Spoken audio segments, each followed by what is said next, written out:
In the quiet village of Yumyuk, where red soil danced in the wind and the trees whispered secrets to the sun, there lived a girl named Eudora. She was 17, tall like the palm trees near the village square, with skin the color of roasted groundnuts and eyes that held dreams too big for a village this small. Eudora was in SS3, preparing for her WAEC exams. She was known as one of the brightest girls in Kemdi Secondary School. Her mother, Mama Ada, sold vegetables at the market and always reminded her, "Ada, your book is your husband now. Focus." Ada would laugh and hug her mother, promising to never disappoint. But life has a way of sneaking in love when you least expect it. Started with Emeka.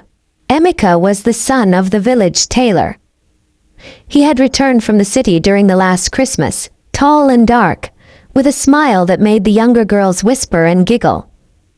He joined the village youth group, and soon became the choir master at St. Dominic's Church. Eudora first noticed him at a choir rehearsal. She wasn't even supposed to be in the choir that day. She had followed her friend Nkechi to borrow a hymn book. But Emeka's voice, rich and deep like the sound of a talking drum, drew her attention. He smiled at her. That smile would become her weakness.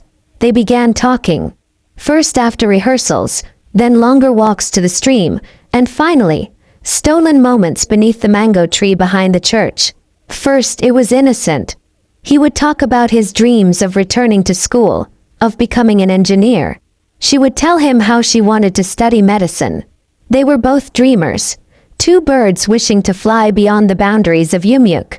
But as the weeks passed, whispers turned to touches. Touches turned to kisses. Kisses turned to secret meetings. Especially when Mama Ada went to the market on market days. It wasn't that Eudora didn't know better. She did. Their integrated science teacher had warned them many times. But Emeka made her feel like a woman, like someone worthy of being loved and chosen. And one fateful evening in early March, when the Harmattan wind had started to give way to the rains, she gave him everything. To that day things changed. Emeka still smiled, but his calls became fewer. He said he was busy with preparations to return to Enugu for his apprenticeship. Eudora didn't complain. She kept studying. Her WAEC timetable was already out, and her biology teacher had warned that time waits for no one. But 2 months later, her world began to shift. She vomited twice in one day. First she thought it was malaria.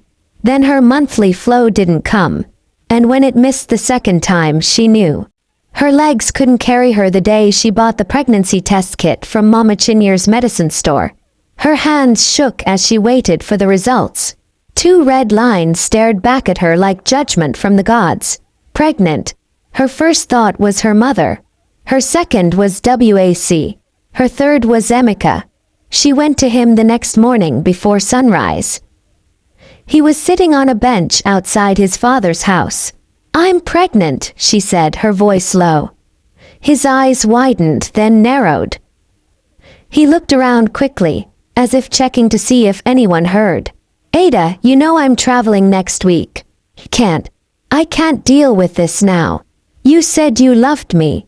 "I do, but..." "You should remove it. Go to Onu's compound.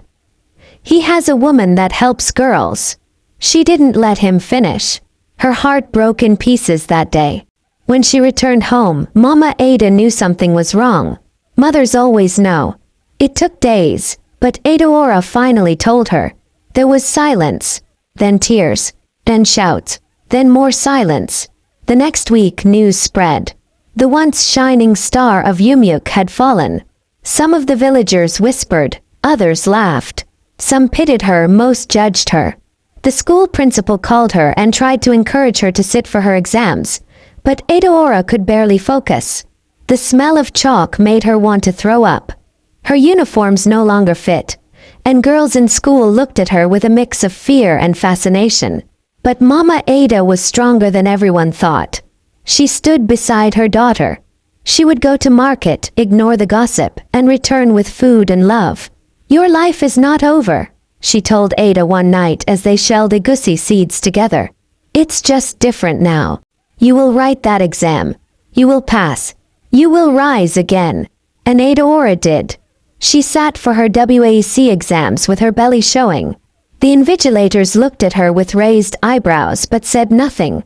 She didn't pass all her papers, but she got enough credits to re-enroll the next year.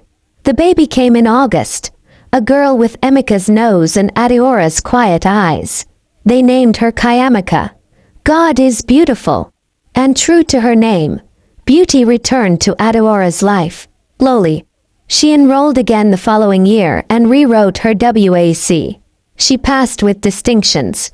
A local NGO helping teenage mothers sponsored her to study nursing at the community college in Nsukka. Emika. He never came back. But Adeora didn't need him. She had her daughter, her mother, her books, and a future still bright, still full of promise. End. Please kindly subscribe for more interesting stories.